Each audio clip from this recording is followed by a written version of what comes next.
Take the issue of transgender athletes in women's sport, for example.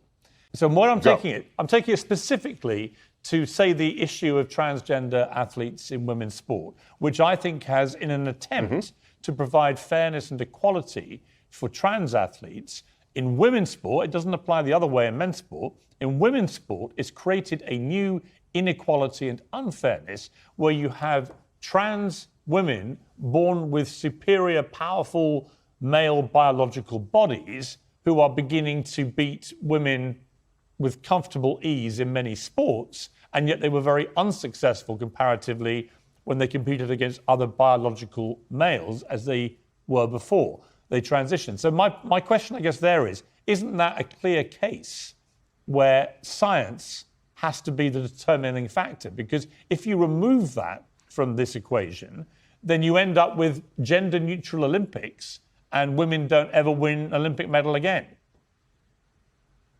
Well, there are certain events that the men, like the uneven bars. You won't find men on the uneven bars. It doesn't work with male physiology on that one. Okay. But my point being, there are reasons why we divide the sexes in sport, is my point. And the moment you start allowing gender identity to overcome biology, I see there's a problem. Okay. So all that means is we are on a frontier that has not been previously breached, which is, what do you do in a sport where now there's an inherent advantage or disadvantage based on the rules that existed for that sport, whereas previously those advantages or disadvantages didn't exist. So this is not complicated.